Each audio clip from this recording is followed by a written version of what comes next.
नमस्कार, आप देख रहे हैं जवाहर झारखंड और मैं हूं आपके साथ विभा उपाध्याय। खबर गढ़वा से, जहां पर एक महिला हैवान तांत्रिक की हैवानियत का शिकार हो गई है। महिला उस तांत्रिक के पास झाड़ फूंक कराने के लिए पहुंची हुई थी, लेकिन उस तांत्रिक ने उसकी इज्जत से खिलवाड़ किया। मामला धुरकी थाना क्षेत्र का बताया जा रहा है और आरोपी तांत्रिक महिला का रिश्तेदार भी था, जिसके बाद उसके साथ छेड़खानी की जाती है और महिला के परिजनों ने आरोपी तांत्रिक की जमकर इस दौरान पिटाई कर दी। डर के बाद तांत्रिक मोटरसाइकिल से भागने की कोशिश करता है, लेकिन लोगों ने इस तांत्रिक को पहले पकड़ा और फिर इसकी मोटरसाइकिल को भी आग के हवाले कर दिया गया। इस मामले में दोनों पक्षों ने धुरकी थाने में शिकायत दर्ज कराई है। तस्वीर आपके सामने और पुलिस ने पिटाई के 2 आरोपियों को गिरफ्तार कर लिया है। आरोपी तांत्रिक अब भी फरार बताया जा रहा है।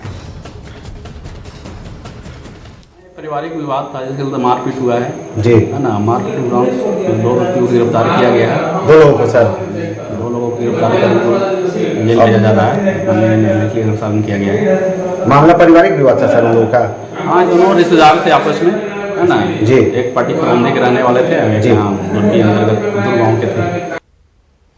रेमडेसिविर की कालाबाजारी के मामले में सीआईडी ने रांची के अपर न्यायायुक्त के कोर्ट में चार्जशीट दाखिल कर दी है। चार्जशीट में काके रोड निवासी राजीव कुमार सिंह और हीनू के सृष्टि अस्पताल की दवा दुकान के कर्मचारी मनीष सिन्हा के खिलाफ चार्जशीट दाखिल की गई है। राजीव कुमार को इस मामले में पहले ही जेल भेजा जा चुका है।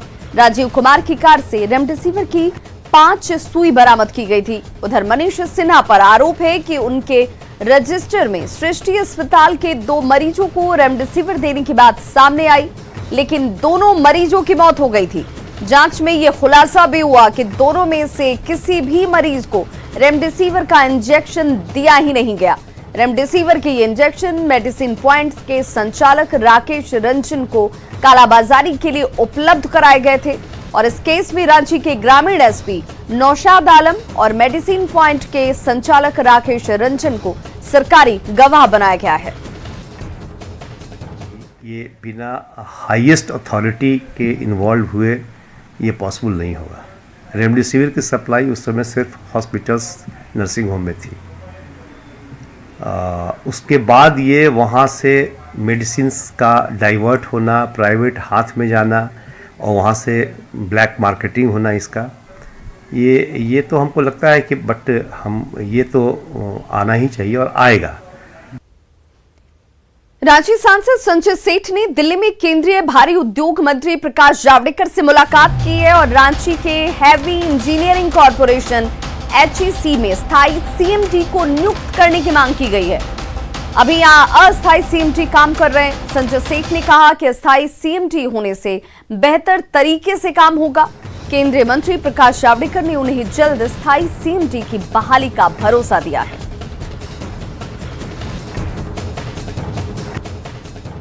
से CMD नहीं है, एक प्रभारी CMD के रूप में सिंघल जी काम कर रहे हैं। तो CMD की हमने मांग की कि CMD आ जाते हैं तो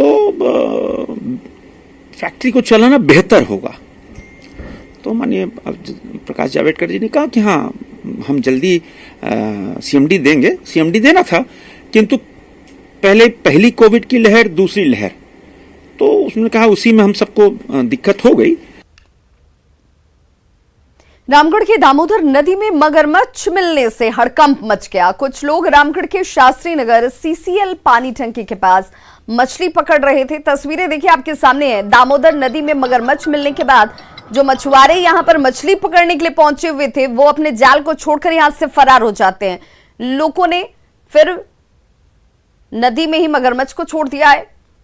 CCL पानी टंकी के पास मछली पकड़ने के दौरान ये मगरमच्छ देखिए जाल में सामने आ जाता है। इस दौरान मगरमच्छ जो है वो फंस गया जाल में।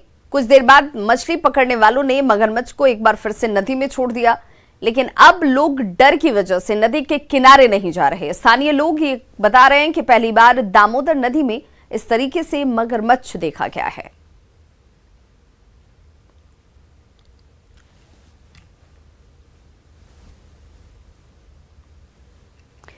कोरोना की तीसरी लहर को लेकर अलर्ट मोड पर झारखंड में भी सरकार नजर आती है। ऐसे में ट्रेन से आने वाले यात्रियों का रांची स्टेशन पर जांच किया जा रहा है, लेकिन जांच करने वाली टीम और सुरक्षा बलों की कमी की वजह से सभी यात्रियों की जांच संभव नहीं है। वहीं प्रशासन का रांची और हटिया स्टेशन पर अधिक फोकस है, लेकिन यात्री रांची और हटिया से पहले ही दूसरे स्टेशन पर उतर जा रहे हैं। ऐसे में सभी का जांच हो पाना एक बड़ी चुनौती है।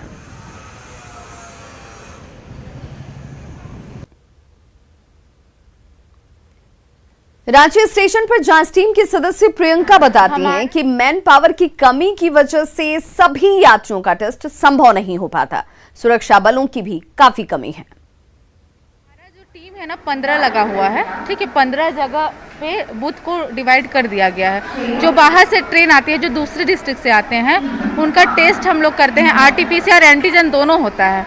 फोर्स हमारी हेल्प करती है, प्रशासन हेल्प करती है, लेकिन बहुत सारा भीड़ होने के कारण जो है ना कि फोर्स की कमी है, जो हम कर नहीं पाते हैं।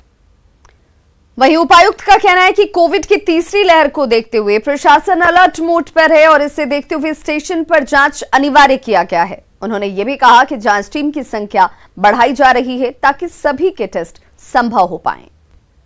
क्या है कि नंबर ऑफ टीम्स हम लोग बढ़ा रहे हैं स्टेशंस पे, हटिया रेलवे स्टेशन पे और रांची रेलवे स्टेशंस पे, और दोनों जगह पर टीम्स बढ़ाकर हम लोग इंश्योर करेंगे कि सभी लोगों का टेस्टिंग होगा।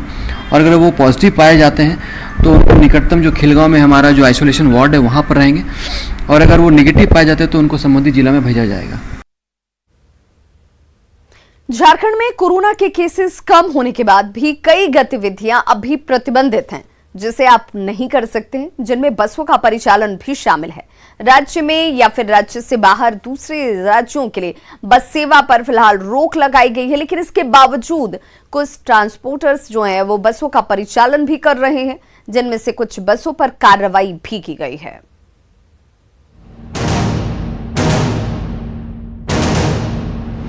रांची के बिरसा मुंडा बस टर्मिनल में ये बसें इसलिए खड़ी हैं ताकि झारखंड में कोरोना काबू में रहे, और इसलिए राज्य में संक्रमण की रफ्तार कम होने के बाद भी इन बसों का परिचालन शुरू नहीं किया गया है, क्योंकि बसों में यात्रियों के धक्का मुक्की होने और सोशल डिस्टेंसिंग का पालन नहीं होने से संक्रमण बढ़ने का खतरा बढ़ जाता है।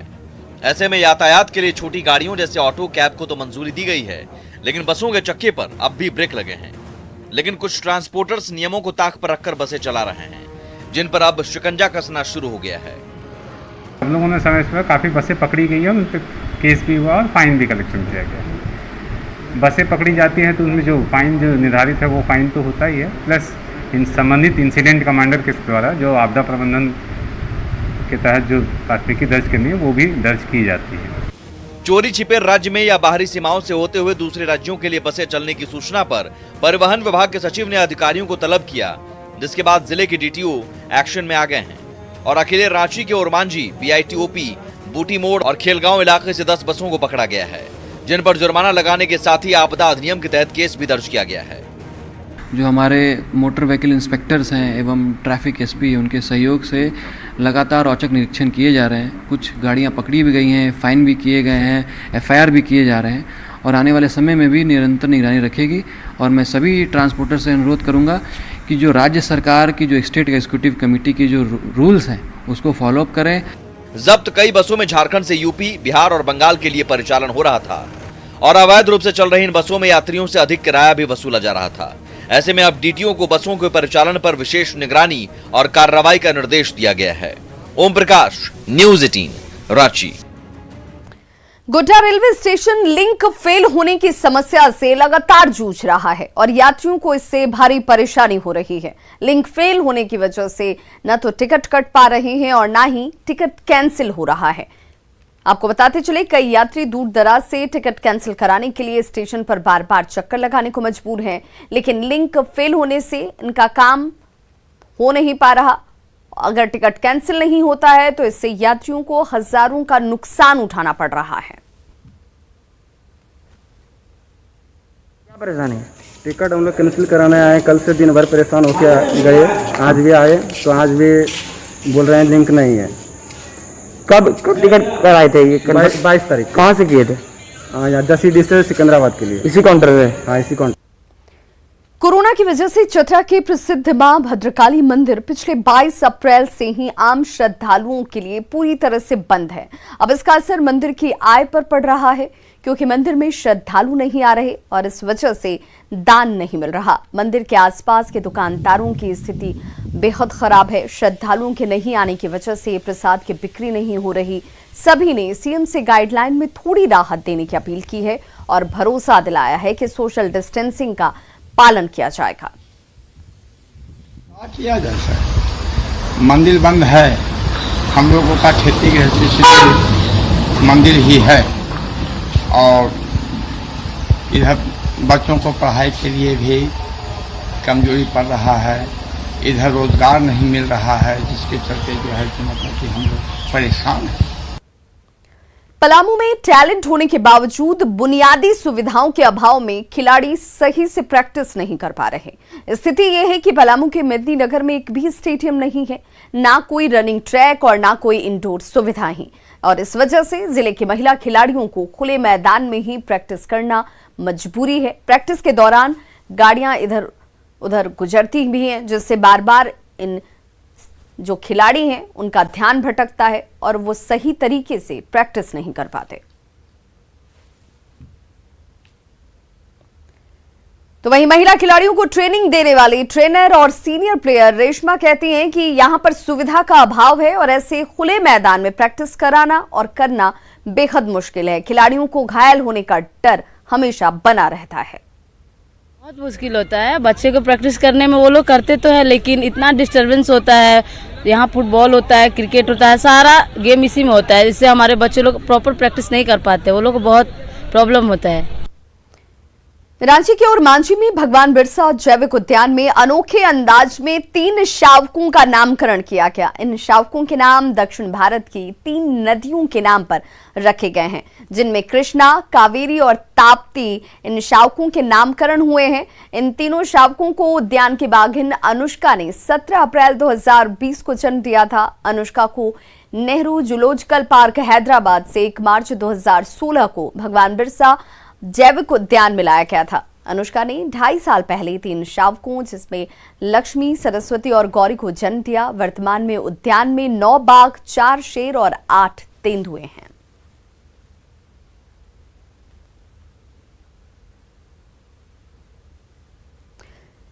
चतरा पुलिस ने साइबर अपराधियों के खिलाफ बड़ी कार्रवाई की है। जी हां, पुलिस जामताड़ा से एक युवक सलाउद्दीन अंसारी को गिरफ्तार की है और पुलिस ने इसके पास से 3 मोबाइल फोन, एक पासबुक और एक एटीएम कार्ड जब्त किया है। पुलिस के मुताबिक 2 दिन पहले ही चतरा के आनंद कुमार नाम के एक शख्स के साथ किसी ने फर्जी तरीके से कस्टमर केयर के नाम पर फोन कर उनके बैंक खाते से संबंधित सारी जानकारी हासिल की और थोड़ी देर बाद ही उनके खाते से 5,25,000 रुपए की निकासी कर ली गई। इस संबंध में पुलिस ने एफआईआर दर्ज करने के बाद आरोपी को तलाशना शुरू किया और अब आरोपी की गिरफ्तारी हुई है। सदर थाना में एक मामला दर्ज कराया गया जो कि साइबर फ्रॉड से संबंधित था। उनके द्वारा बताया गया कि किसी व्यक्ति ने उन्हें फोन करके गोपनीय तरीके से उनका फिक्स्ड डिपॉजिट 5,25,000 रुपये जो तपेज एसबीआई ब्रांच में था उनको निकलवा करके सारा पैसा का फ्रॉड कर लिया गया है। धनबाद के बागमारा में चोरों ने के बाद एक लगातार 2 वारदातों को अंजाम दिया। पहले दिन मोहल्ले में चोरी के बाद सुबह होते ही पेट्रोल पंप कर्मियों से हथियार के बल पर 2.5 लाख रुपए की लूट की घटना को अंजाम दिया जाता है। लूट के बाद पेट्रोल पंप कर्मचारियों ने केस दर्ज करा दिया है, जिसके बाद पुलिस अब मामले की तहकीकात में जुटी है। आज सुबह में ओडी पदाधिकारी मुकेश कुमार को पेट्रोल पंप में रहने वाले 2 कर्मी आकर सूचना दिए कि रात में पेट्रोल लेने के बहाने मेरा दरवाज़ा खुलवाया, नहीं खोल रहे थे। बोला कि हमारे पिताजी बीमार है। इस पर जो है दोनों कर्मी दरवाज़ा खोल दिया और अंदर घुस करके 2 आदमी दोनों को मारपीट करते हुए बोला कि हाथ पर बांध दिया है और उसमें रखा हुआ पैसा अभी स्पष्ट नहीं किया, लिखित अभी नहीं किया है, 2 से 2.5 लाख की बात बताया जा रहा है। बड़ी खबर दुमका से, जहां पुलिस ने हथियार के साथ अपहरण गिरोह के सरगना देवराज दत्त को गिरफ्तार कर लिया है। एसपी ने बताया कि बीते 24 जून को देवराज अपने साथियों के साथ देवघर के भोड़ा जमुआ गांव से सादाब अंसारी नाम के युवक का अपहरण कर लिया था और तभी से पुलिस जाल बिछाकर इसे तलाशने में जुटी थी। साथ ही देवराज पर पहले आदिवासी युवती के साथ यौन शोषण का भी आरोप लगा हुआ है। लिया थाना में एक गैंग जो है का उद्भेदन किया गया, जिसने किडनैपिंग फॉर रैंसम के लिए पूर्व से ही कार्य कर रहे थे। उसी के कुछ इन्फॉर्मेशन मिला था इस संबंध में। इन्फॉर्मेशन का बिना पर एक व्यक्ति को गिरफ्तार किया गया है, वो गैंग का लीडर है, और साथ साथ में जो किडनैप्ड व्यक्ति है उसको भी बरामद कर लिया गया। गोड्डा पुलिस के रवैये से नाराज एक शख्स ने खेत में जाकर कीटनाशक खा लिया। कुछ दिन पहले इस शख्स के बेटे का शव सड़क के किनारे मिला था और पुलिस अब तक इस पूरे मामले का खुलासा तो दूर, आरोपी को भी पकड़ नहीं पाई है, जिससे परेशान होकर इस शख्स ने जहर खा लिया। वो लंच नहीं बोल पाएंगे, पूरा बताओ क्या, वो लंच नहीं बोल पाएंगे, पूरा बताओ क्या हुआ था? बोला पापा पापा ओ पापा, अच्छा बताइए। पापा ओ। घटना के बाद मौके पर पहुंचे एसटीपीओ ने उचित कार्रवाई का भरोसा दिलाया है। जो है नंदन यादव, जिनका पुत्र का पहले हत्या हुई थी, वो आज खेत गए थे और खेत में विस्तान कर लिए। हम लोगों को सूचना मिली तो यहाँ से लेकर हॉस्पिटल तुरंत लाया गया है। हम लोग हॉस्पिटल में हैं और उनका इलाज की व्यवस्था में है, सब इलाज चल रहा है। बच्चे उसमें अब उनके लिए होश में आने के बाद ही स्पष्ट हो पाएगा कि क्या बात है, कैसे। बोकारो में बन रहे अंतर्राष्ट्रीय क्रिकेट स्टेडियम का विरोध कर रहे नरकेरा गांव के आदिवासियों ने उपायुक्त के साथ उनके कार्यालय में अपने कागजातों को दिखाते हुए किसी भी कीमत पर स्टेडियम पर के लिए जमीन न देने की बात कही है। इस मामले में जिला प्रशासन ने बोकारो स्टील प्रबंधन से भी अधिग्रहित किए गए जमीनों का पूरा विवरण मांगा है। स्थानीय लोग क्रिकेट स्टेडियम का विरोध कर रहे हैं।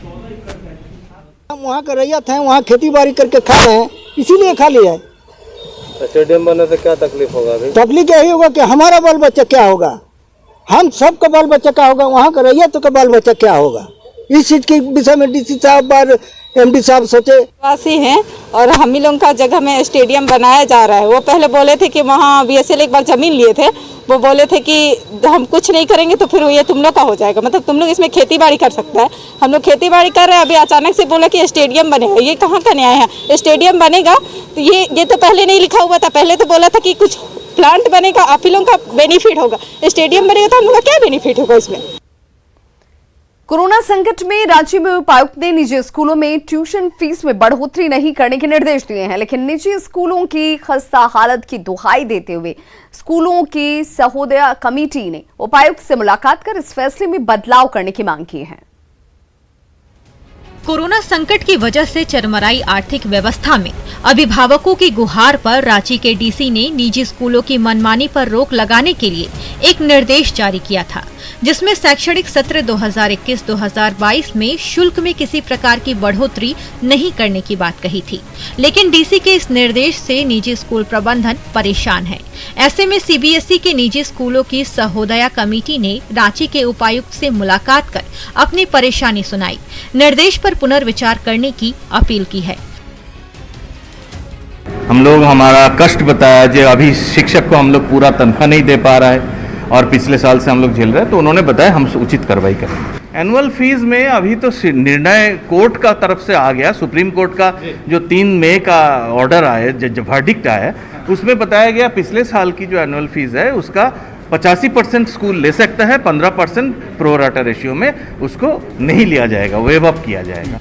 शैक्षणिक सत्र 2021-2022 में किसी भी निजी स्कूल में फीस बढ़ोतरी नहीं होगी। स्कूल सिर्फ ट्यूशन फीस ही ले सकेंगे। स्कूल बंद रहने की अवधि में वार्षिक, यातायात या अन्य कोई भी फीस नहीं ली जाएगी। निकाला गया था वो 2021 में पिछले साल निदेशक माध्यमिक शिक्षा विभाग का जो आदेश था उसके आलोक में निकाला गया था और फिर शिक्षा विभाग से बातचीत की गई है और क्योंकि वहाँ से कोई मार्गदर्शन अभी तक आया नहीं है इस शैक्षणिक सत्र 21-22 के लिए, तो जो आदेश निकाला गया है उसको हम लोग विभाग को मार्गदर्शन के लिए भेजेंगे और जब तक वहाँ से एक स्पष्ट निर्देश नहीं आता है तब तक के लिए जो आदेश निकाला गया है उसको हम लोग अभी अबेयंस में रखेंगे, वो लागू नहीं रहेगा। निजी स्कूलों की मनमानी को लेकर अभिभावक संघ पिछले कई दिनों से आवाज उठा रहे थे। निजी स्कूलों में फीस बढ़ोतरी की शिकायत मिलने पर प्रशासन ने एक टीम गठित की है जो स्कूलों में फीस वृद्धि पर रिपोर्ट तैयार कर रही है। ओम प्रकाश, न्यूज़ 18, रांची। और अब देखते हैं झारखंड 2020।